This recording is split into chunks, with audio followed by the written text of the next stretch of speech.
Good evening, it's April 28th. Here with another Apple complaint. I made a video last week. It was a little bit long, so I'll try and keep this one quite a bit shorter and get right to the basis of the video and the complaint. I had wrote to Tim Cook, and a gentleman named Nate Doss had sent an email and wanted to speak to me. So I called and he returned my phone call. I told him what was going on.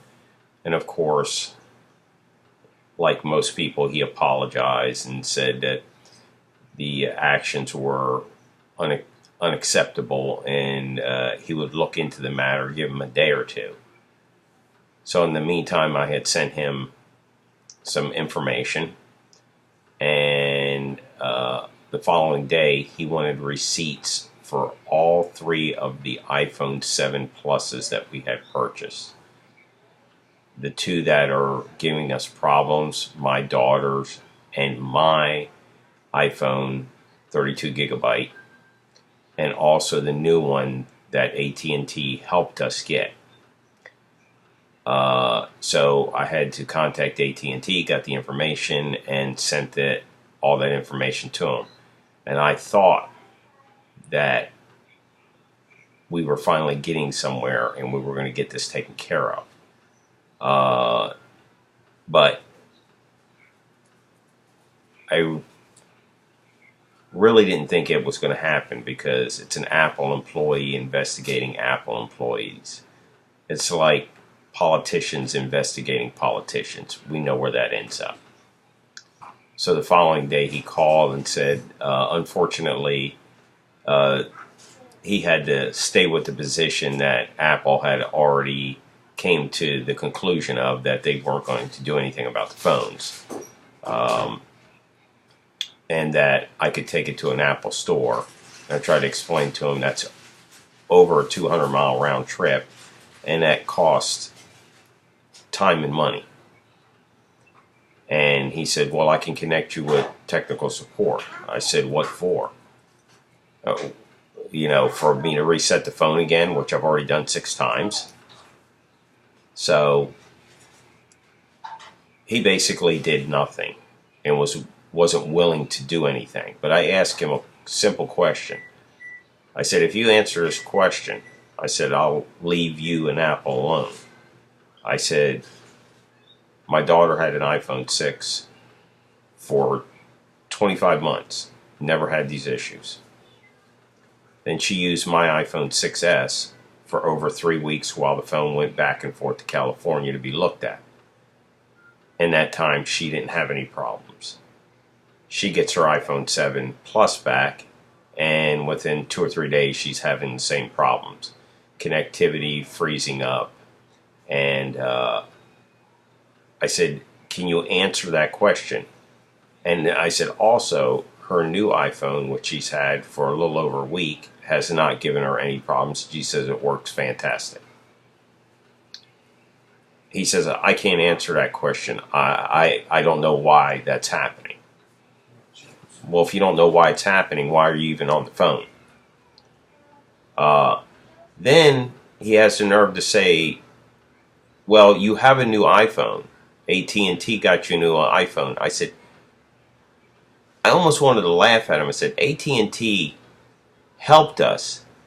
They took us enough off of one of our phones that we were paying on the next program to free that line up so we could get the new iPhone. I said, do you think they just gave us $930 out of the goodness of their heart? Oh, I misunderstood you. Yeah, like just about everybody you speak to at Apple, they misquote you or misunderstand you. So he basically said there was nothing he could do about it. And when I got off the phone, I was pretty pissed off.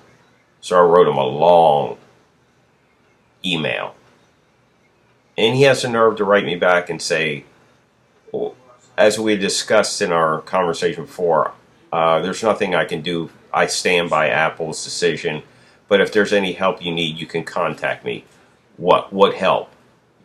Waste time like I did earlier, getting receipts and proving that I bought these phones. I said, you know what bothers me worse than anything? What bothers me worse than the phone's not working is that you're implying that we're liars. I said, but let's look at this in my point of view. You lied about not knowing the difference between the Qualcomm and the Intel chipset and that there's a problem.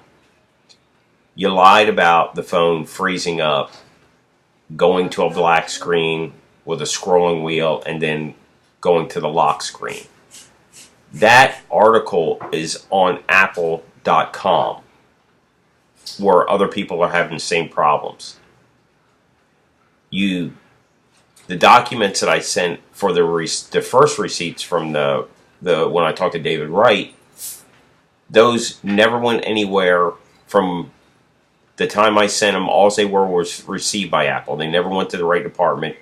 The information that was supposed to go to engineering never went to engineering. So you have the balls to call somebody a liar. You guys are nothing but a pack of liars. But see, you have all the power, and you know people like me don't have the money to sue you. But here's the thing: is there is a problem with these phones, and there's a problem, and there's a difference between a Qualcomm and Intel chipset.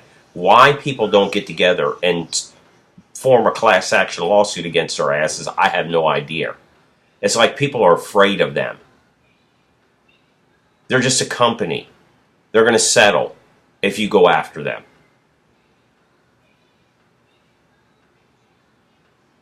So we have 2 iPhones that don't work right. That one of them we're going to pay on for the next 2 years. Mine, unfortunately, I have about a little over 6 months, and I can dump that piece of crap. It almost makes me want to get a Samsung phone. And I swore those words would never come out of my mouth. But when it's not so much the people in the senior advisors in the tech department. The majority of them I've talked to have been very understanding. One gentleman is the one who told me I was red flagged, and he said this should have been handled a long time ago. You should have gotten a new phone a long time ago. The other person I spoke to, I think it was Tuesday or Wednesday, said that it's not that I don't want to do something for you.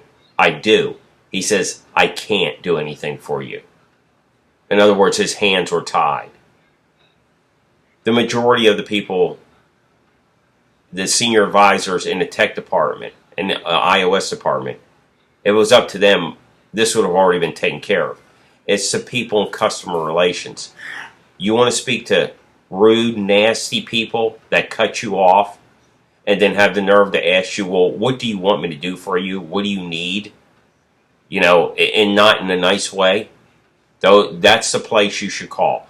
Because if I had anybody who spoke to customers like that, they wouldn't get a second chance. They would be shit canned. They'd be fired. And to claim that you don't know these problems that exist that are on multiple news sites, and that you're trying to claim you don't know anything about it, these problems, the phone freezing up, the connectivity problems. If Steve Jobs was alive and you were feeding people that crap on the telephone, he'd fire you. He's probably rolling over in his grave knowing the way you treat people now.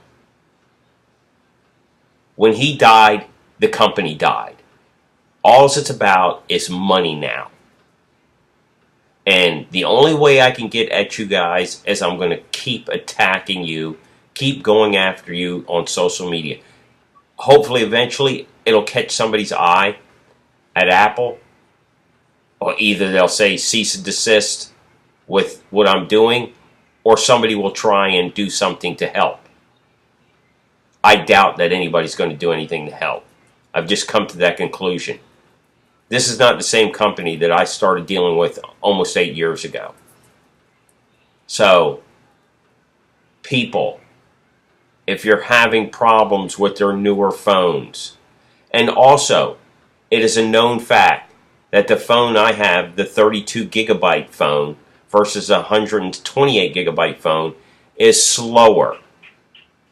They've done speed tests on it, videos on it.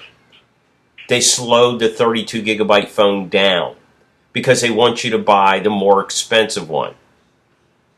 So they're pulling little sneaky tricks on you with the connectivity, slowing the phone down. You know, they're trying to force you, instead of spending, say, $750, why don't you spend $900 on a phone? It's not like we don't have enough money as it is. We're worth almost $800 billion. We want a few more billion. People, don't take this crap from them. Go after them.